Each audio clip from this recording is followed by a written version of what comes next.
Welcome to The Interview. I am Susan Lee McDonald in Washington, D.C. Washington, D.C., the capital of the United States of America. As the center of American domestic and foreign policy, it is a city that symbolizes the ideals of democracy and freedom.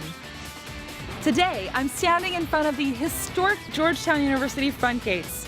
Today's very special guest is an author, consultant, human rights activist, and someone that I know you're going to want to meet. He has spent over 4 years of his life on the North Korean border in China to help North Korean refugees find a better life. I know that you're going to want to meet this person. He's got some amazing stories to tell. Our first guest is Mike Kim. Let's go see him. Mike Kim, an activist for North Korean human rights. After seeing the plight of North Korean refugees firsthand on a trip to China, Mike Kim liquidated all of his assets and decided to devote himself to the dangerous task of helping North Koreans find freedom. Mike Kim has risked his life to protect North Koreans' right to the pursuit of happiness. His book, Escaping North Korea, placed his story in the spotlight. And his bravery was praised by the Wall Street Journal as that of a modern-day hero. After an interview on Jon Stewart's The Daily Show, Mike Kim's story received continued media attention and is now in the process of being adapted for a movie. Mike Kim's work continues after his return to the United States. He continues to be the voice of North Korean refugees on speaking tours and White House Korean American events. How did an ordinary sports jock grow up to become a human rights activist? Meet Mike Kim, a champion of North Korean human rights, on this week's The Interview.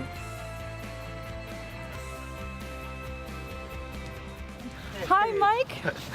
Hey, Susan. Hey, so great to see you. Good to see you as well. Oh, I'm so excited that you've decided to say yes to the interview. Well, I can't wait for our time together. I'm really looking forward to it. Awesome. You know, one of the great things about DC and Georgetown is the fact that they have so many amazing alumni, and here you are, one of their most proudest creations in some respects. Georgetown has been great to me. I did my graduate, my MBA degree here. They've been so supportive, hosted book signings for me on campus, put me in their newspaper and on their website, and some great professors here that have really mentored me. So I can't thank the school enough. Oh, wonderful. Well, you know, there's so much that our audience wants to know all about you, and just out of personal curiosity, I feel like I have to ask you this. What inspires you about doing the work that you do? I think just spending time with people and living amongst them and seeing how in need people are. And 2 trips changed my life, one to Africa and then later on to China. And just knowing that they're out there, there are people in need and that we can help, I think that's what keeps me going. Wow. Well, I know that I am so excited to ask you tons of questions about you. So shall we head to where our location sure, is? definitely. Okay, let's go.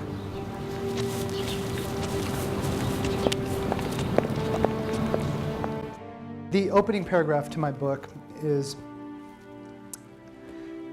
in November 2004, I was in northern Laos, standing in the back of a truck with 6 angry soldiers pointing their AK-47s at me. I was leading 2 North Korean refugee women through the 6,000-mile modern-day underground railroad that begins in North Korea and runs through China and Southeast Asia. We hoped to gain asylum for them in South Korea. We had just illegally crossed the border from southern China into Laos and had been captured by Border Patrol soldiers. As I stood there, with my hands in the air, I thought to myself,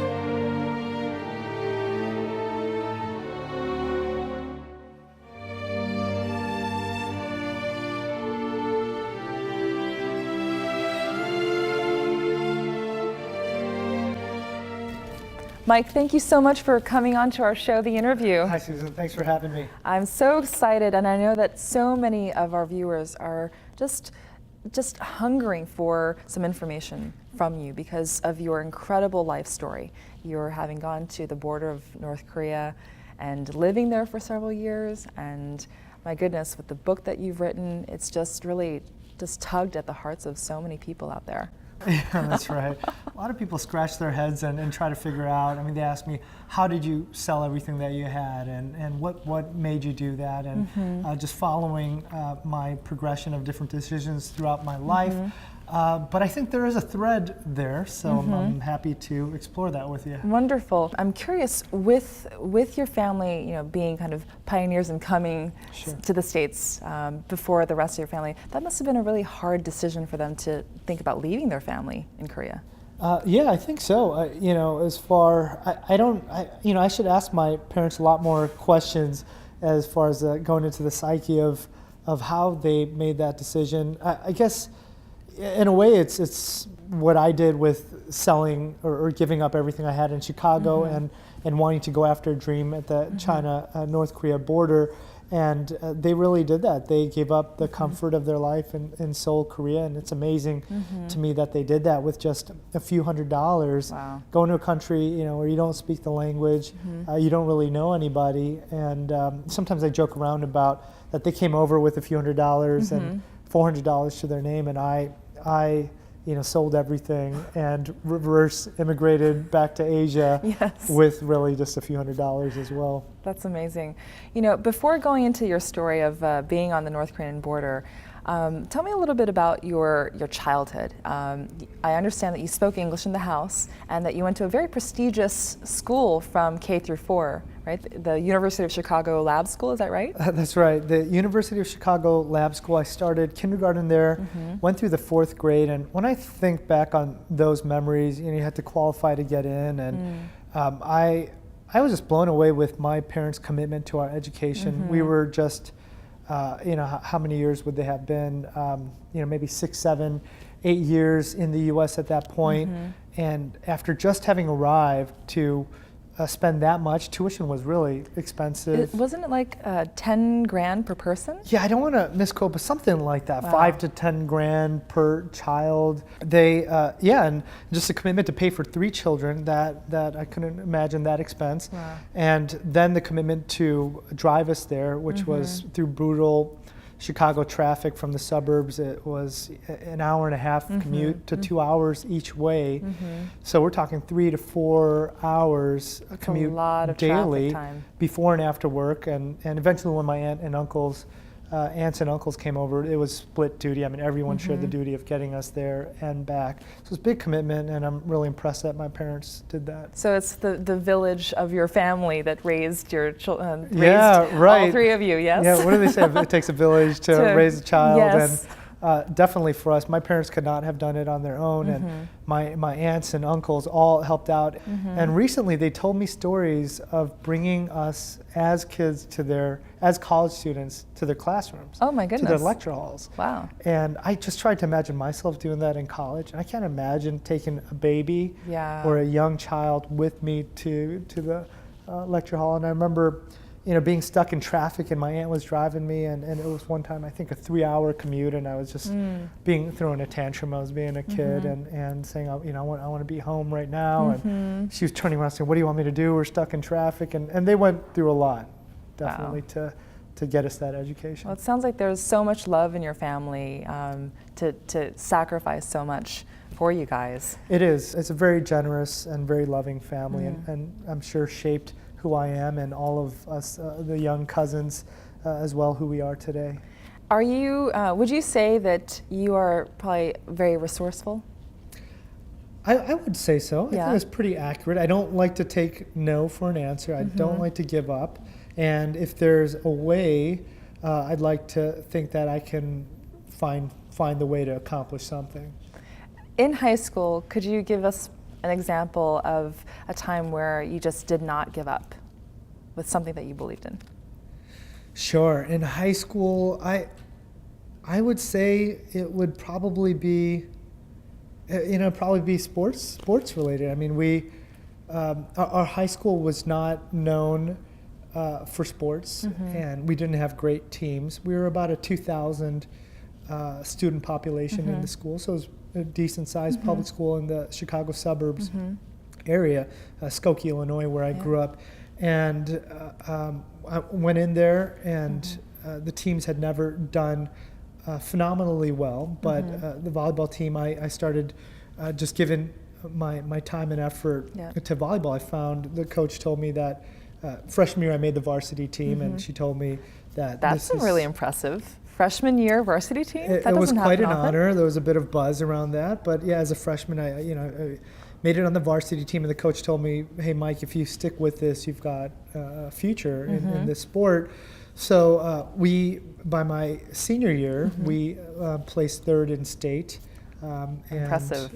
Yeah, it was a big year, and a lot of us, the different players, got awards, and I think that's just an example of finding a way. We didn't give up, and we did well, and we were recognized for our efforts. That's fantastic. Now, take me to your college years. What did you study, and why did you decide to go to school in that area? Sure. I stayed in state. It was a very convenient and easy decision. Urbana, I went to the University of Illinois at Urbana-Champaign. I studied history.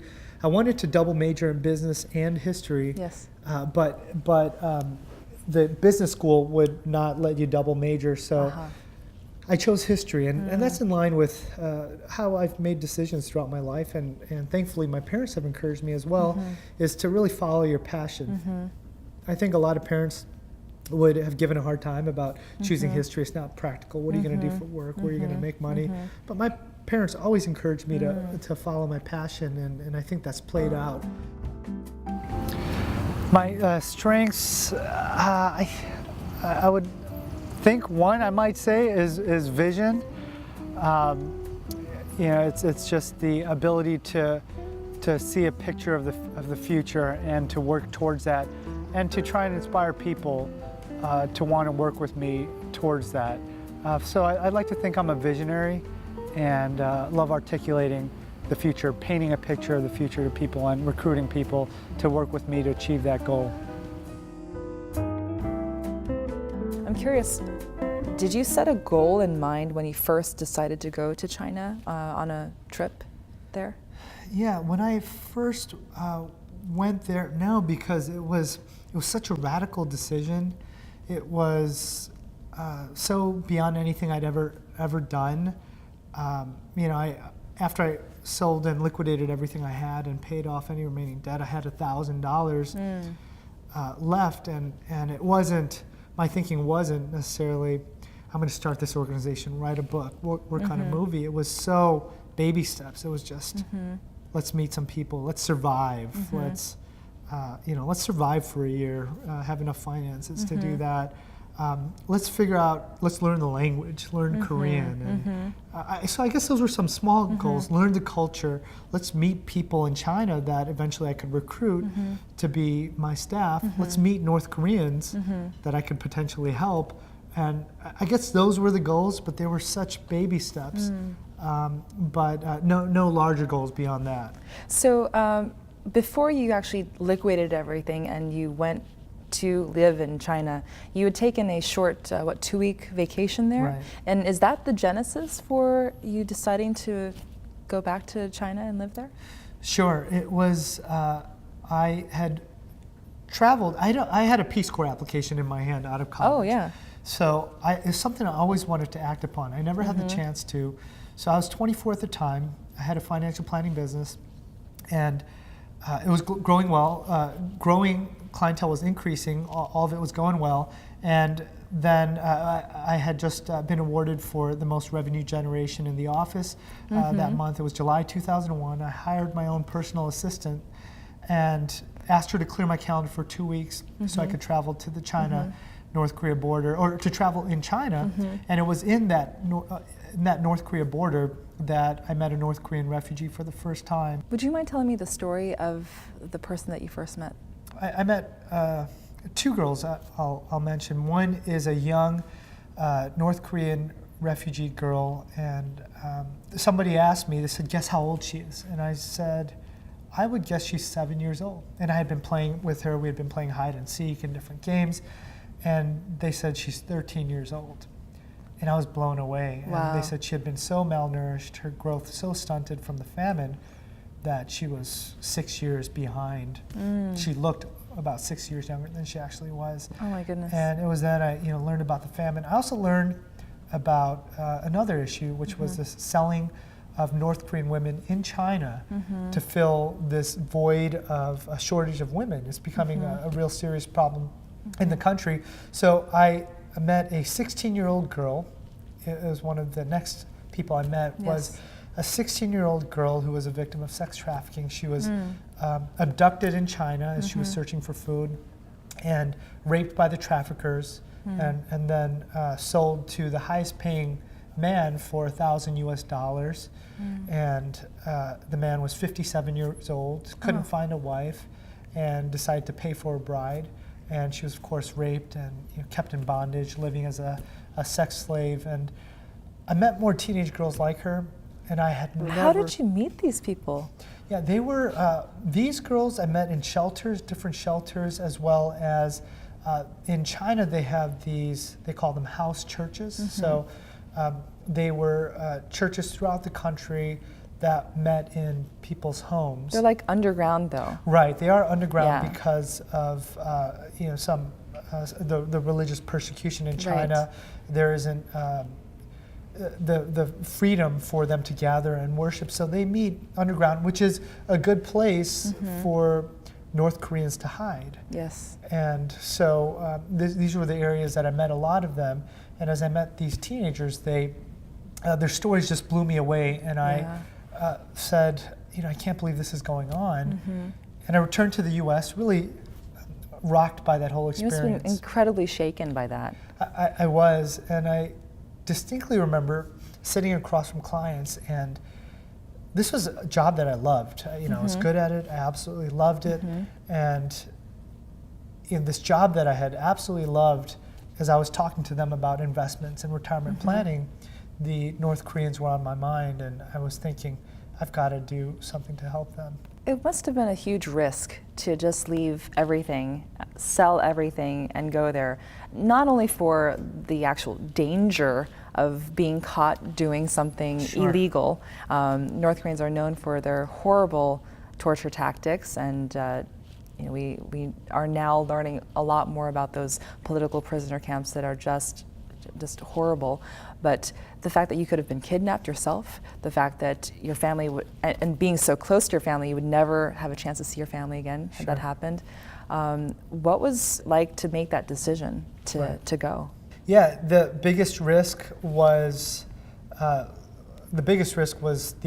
possibility of being abducted by the North Koreans, the agents or assassins, which we know now with the two journalists, Yuna and Laura Ling, their experience is a reality.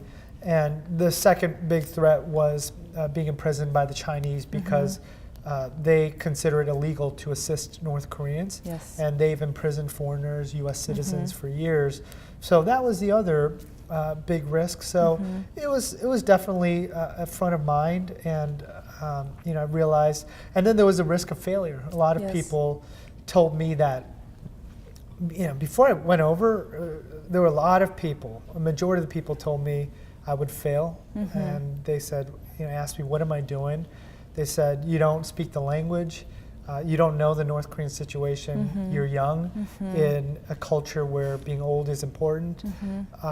And they said, "You're going to fail, and don't go." Was the overwhelming advice that I've gotten from people. And for me, it was when you're passionate about something, and for me, I talk about the what if moment. The what if moment when I had returned from China, North Korea, from that short 2-week trip. I was asking myself, Mike, what if? What if you gave up all of this to spend a few years helping the North Koreans?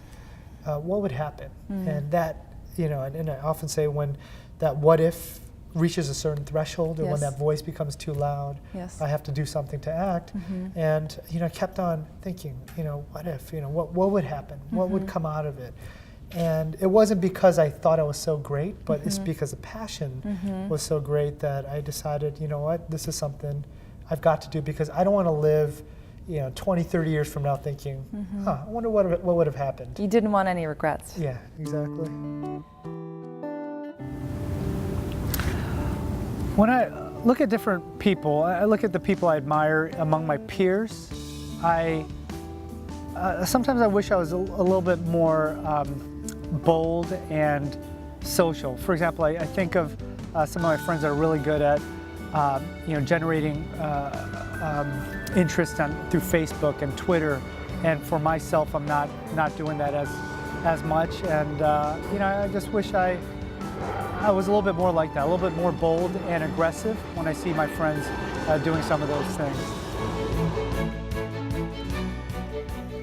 Mike, what did you do your first year in China? The first year was just a lot of survival, learning how to live in China, how to get around. I had to learn Mandarin enough to travel and to take care of all my needs over there.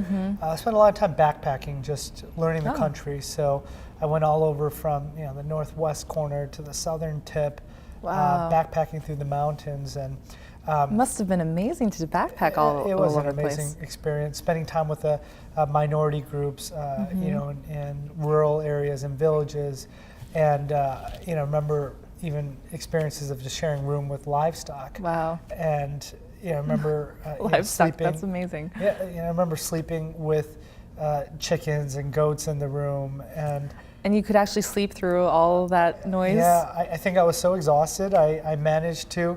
And I just think back on experiences like that and can't believe I was doing all that back then. At the same time, learning Korean, networking, meeting anybody that would know anything about North Koreans, diplomats, journalists, and as well as people within the churches, because that was an immediate way to tap into a powerful network, very organized group of people that were concerned about North Koreans, maybe knew something about North Korea. Your work with the North Korean refugees is intense by any standard. The hours that you had to keep, the intense secrecy that you had to protect their who they were. And I'm curious, what was it like for your first time helping a North Korean refugee go on that Underground Railroad? Oh wow, the first time I did that 6,000-mile journey from the China-North Korea border through China, through Laos, over to the Mekong River, taking that down to the Golden Triangle, and then into Bangkok. I just remember a lot of hardship, a lot of times when we wanted to give up, a lot of times when we thought we wouldn't make it, being caught along the way, and making it into Bangkok. And I remember we did a big celebratory meal, and seeing the women crying, and because they were just so happy, because the first point in their lives they had true freedom, and to see them cry, and one of them said, Teacher Kim, thank you, I owe you my life. And it's a weird feeling to have someone thank you for their life, saying, if it weren't for you, I wouldn't be alive today.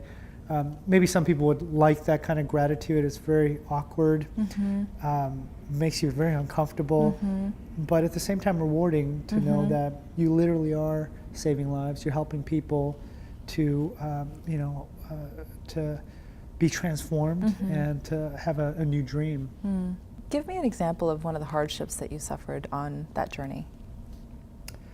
On that journey, the one that would come to mind, other than the whole experience of mapping out the route, the part of the route that I was responsible for, which took weeks and a lot of trial and error and being caught and a lot of stress. Other than that, it was when we were doing the actual journey, and we had just crossed from China into Laos, and one of the women couldn't handle the hike, and she collapsed. And I call her, I refer to her as Mrs. Lee in the book, and she tried multiple times, and she had to stop, and she was also sick when she was doing the journey, and said, Teacher Kim, I can't make it anymore. Thank you so much for trying to do this for me. I am so appreciative. I'll just stay and I'll die here, and please continue on. And you're not prepared for moments like that, right? What did you do? I remember putting my hand on her shoulder, not really knowing what to do, but with all the intensity I could muster up, I just said, we're not going to leave you here, and you're not going to die here. with all the authority I could muster up, and we are going to get you to Bangkok. And it seems like a miracle. We took a lot of breaks, but eventually we made it to Bangkok. She's still she's in Seoul now, living now with her husband. To this day, when I call her, she'll scream when she hears my voice, and she screams in joy, and then she says, "Teacher Kim," and then she starts crying, and then I have to wait for a minute or two as she's crying, and I often joke, I don't know how I feel about this woman crying every time I call her, but then she'll say, thank you for my life here in Korea, and those moments make it all worth it. I've heard of people, some of our refugees that were in our shelters being sent to prisons with people. What had happened is they were captured and sent back to North Korea, repatriated, and amongst that group, they've seen people forcefully aborted by kicking the guards kicking their stomachs until they were forcefully aborted. They've seen people disappear because they were wearing a cross necklace and they were assumed to be Christian, and for that they disappeared and were never seen again. I've heard stories of cannibalism, people eating other people to survive, and pretty gruesome stuff. But those stories were more rare, but I did definitely come across those stories during my time there at the border. What happened when you were caught? What were the thoughts that went through your mind? Yeah, I didn't know that things would work out okay. When we were caught, immediately the two women started bawling, and they they saw the soldiers coming with guns, and I immediately stepped to the front. We were on a truck. I stepped to the front of the truck. I had my hands in the air, and there were something like 6 to 8 Border Patrol soldiers, Lao guys coming over, and I slowly reached into my back pocket because I had a U.S. passport, and I was thinking that might help us negotiate. So I slowly reached in my back pocket, and then I showed them the passport, and then they took us to the police station where the captain was, and they were strip searched. We all were strip searched, and we were detained under house arrest for 2 days. And at one point, were you given food and something to we drink? were given food. Yeah, we were fine. And then they said.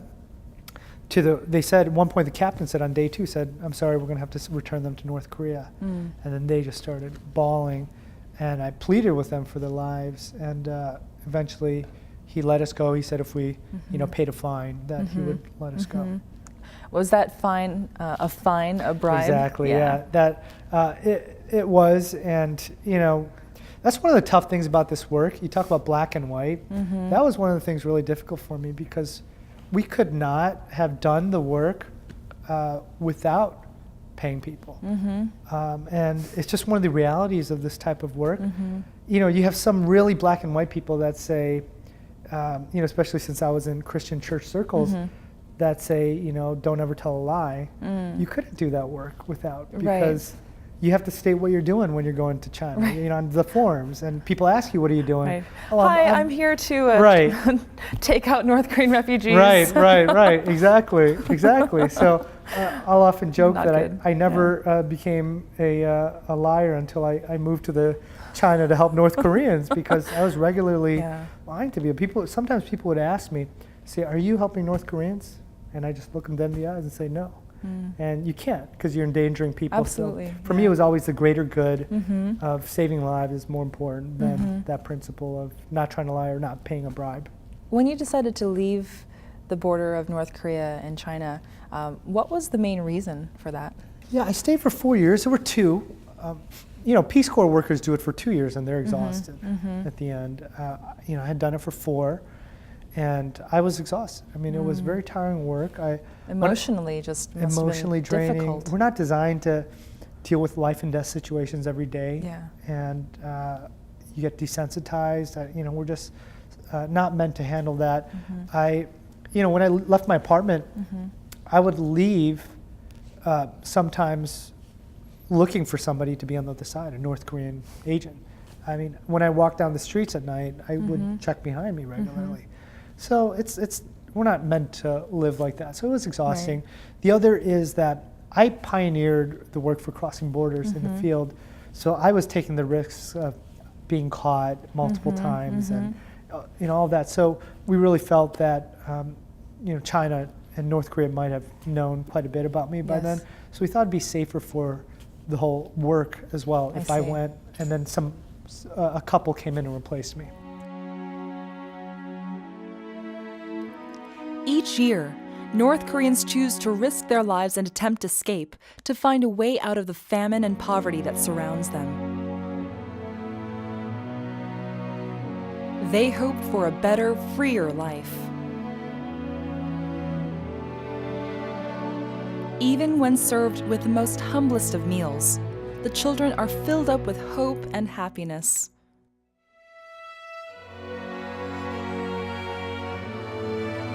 Although these children are at risk of losing their innocent smiles too soon, they rely on each other to keep their hopes for the future alive in the face of oppression and persecution.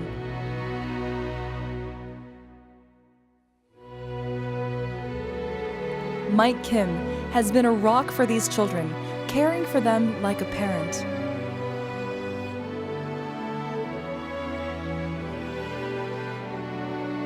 We hope that one day his efforts will bring nothing but big, clear smiles to these children's faces.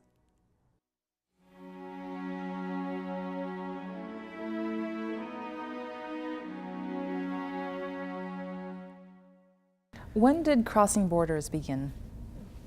Yeah, there's a couple ways to answer. One is, when I moved to China on January 1st, 2003. That was the beginning of Crossing Borders. I arrived. But before then, we even had efforts. I had my founding team of two other people, it was three of us, that started a website. We wanted to raise awareness before I left. And, it's kind of hard to say exactly when that was. You could say it was 2003. You could say after that when we were officially incorporated as a 501c3. Or before that when we started the website, but somewhere around there. And how is Crossing Borders funded, and how did you fund yourself while you were out there? Yeah, initially funded through whatever I had left. When I did liquidate everything I had, I liquidated my 401k and paid off any remaining college debt and bought a one-way ticket to China. Then I had $1,000 left. So that was the start of Crossing Borders. And during that time, it was really tough. I could have called my parents. We talked about family. I could have called my parents at any moment, or my relatives, my generous relatives, and asked for money. But I felt like this would be cheating. I thought this was my decision. And that would be cheating to put the weight on my family to support this decision I had made. So I didn't do that. So there were times at which I would skip meals. I'd think to myself, do I want to spend a few dollars to buy food, or do I want to save this money because it was so scarce? And there were times where I made conscious decisions to skip lunch or skip dinner or just eat peanut butter jelly sandwiches for weeks as I was prepping in the U.S. And it's kind of crazy to think back on that time. So that was how it started. Now we have our funding comes a third from individual donors, a third from organizations and businesses, and a third from churches. I really admire so much of the backbone that it must have taken for you to not only just go to China, but to stay in China for 4 years and to help so many people. And I think that many people might wonder, did he really just go for altruistic reasons? Is there some other reason? And, I'm guessing, was there a possibility of maybe going there because of a love of your life who went there, or some other reason? Was it truly just to go and help these people? Yeah, it's funny. I have these conversations every once in a while where someone just probes. They're like, come on, no one does that just to help people. And there's got to be some other reason you went. But for me, it was, if there was any selfish desire, it was just wanting to help people. And, I think some people do a Peace Corps experience, for example, because they really want to devote a period of their life to living with people in poverty or suffering and help them. So no, unfortunately, there was no love interest during those 4 years. It was a pretty barren 4 years, unfortunately, and a big sacrifice out of my dating life while all my friends were getting married and, you know, buying houses and cars and saving up.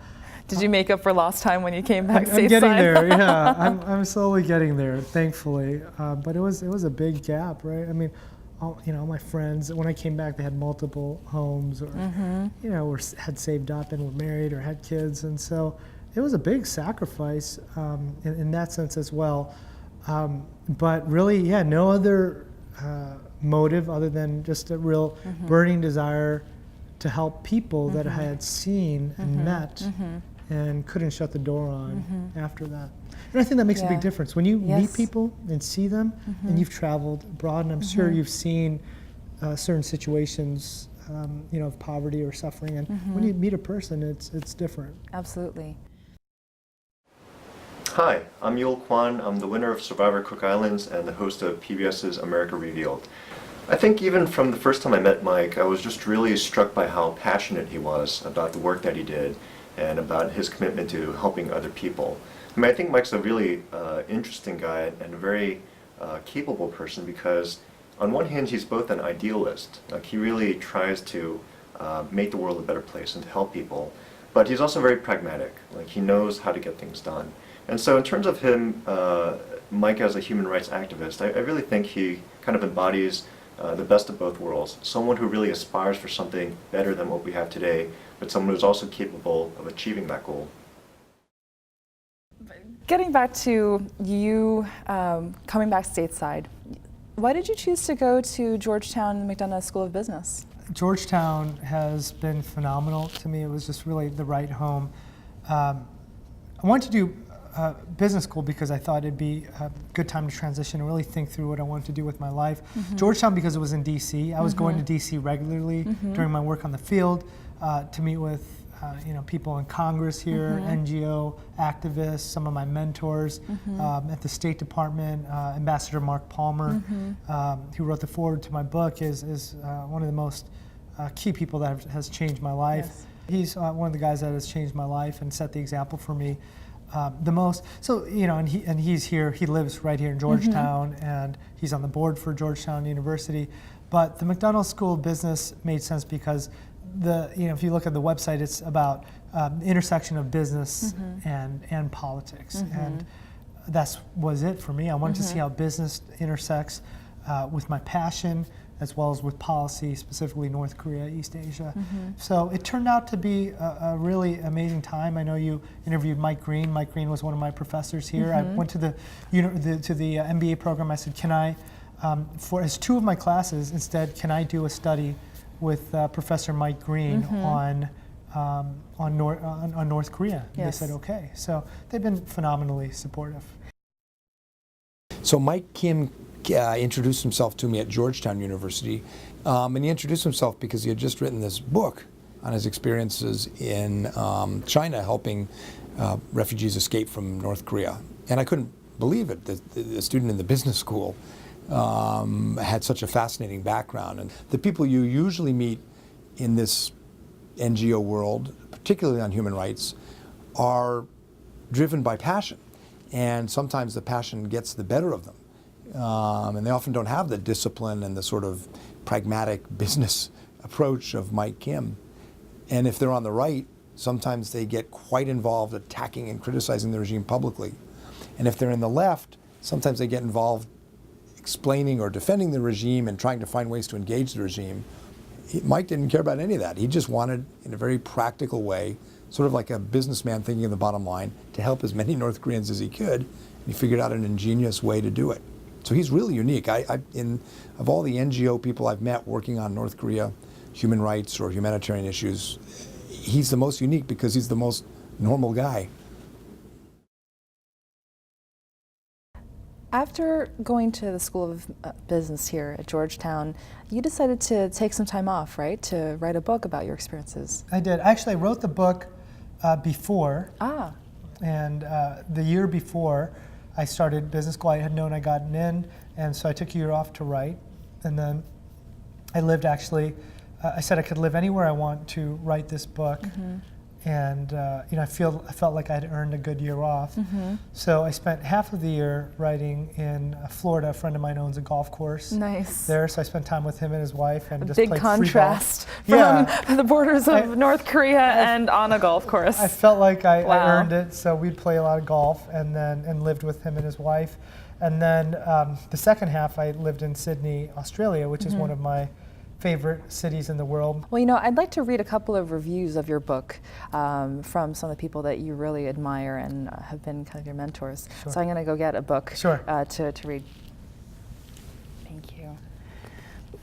Now, Escaping North Korea, Jon Stewart of The Daily Show, he says, one of the most incredible stories of personal bravery that I've ever heard of. One man equipped only with his passion and a group of people equally committed, helping North Koreans escape through a modern-day underground railroad. That's actually a direct quote from the interview that I had done with him.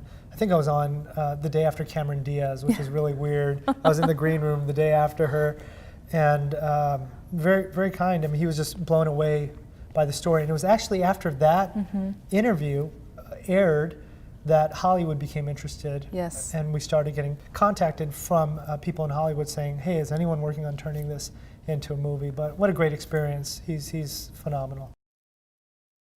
My name is Chris Lee, and I'm Mike Kim's manager and also producer on the book-to-film adaptation of his book, Escaping North Korea. I first saw Mike on TV on a major news program called The Jon Stewart Daily Show, and he was talking about his story and his book, Escaping North Korea.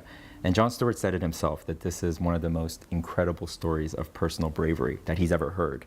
And I agree with him. I was completely blown away when I heard this story because he was talking about the North Korean issue not only from the point of view of the usual hot-button political issues like nuclear weapons or the crazy dictatorship that most of the American press focuses on, but he was shedding light on everyday North Korean life and also the humanitarian crisis that is ongoing today.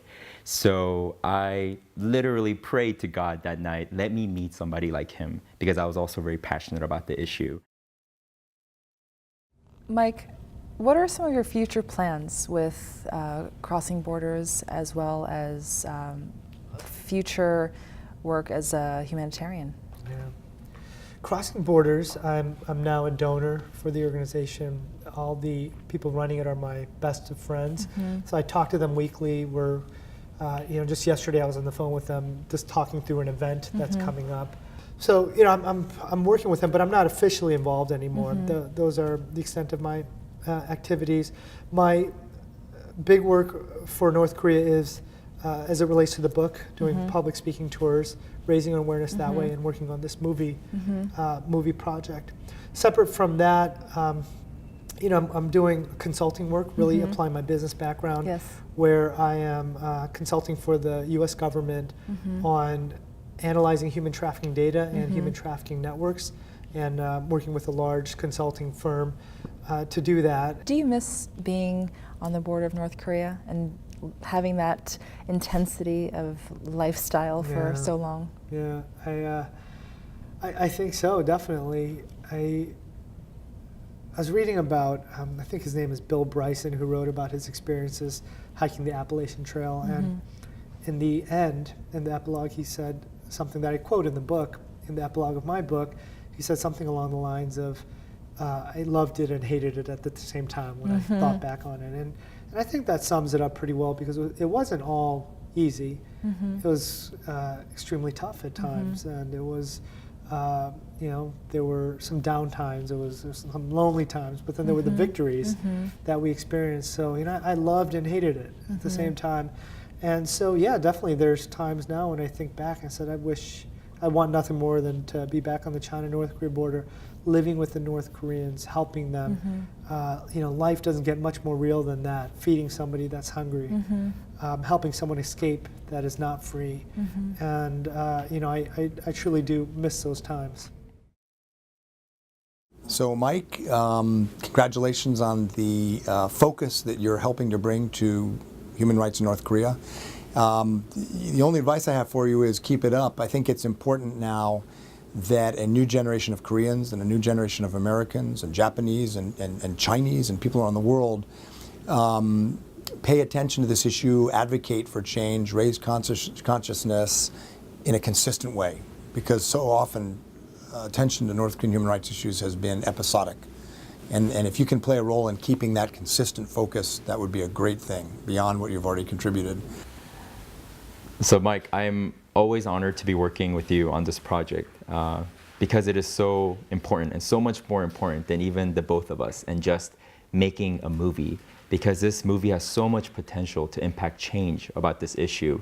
It's astonishing that the way of getting outside information into Korea used to be dominated by just doing airdrops into North Korea and spreading propaganda. But if we can make a movie that can show not only outsiders, but also those living inside North Korea, what is out there, and download this movie into USB drives and get it to the eyes and ears of the North Korean people, I strongly believe that we can impact real change on a cultural level.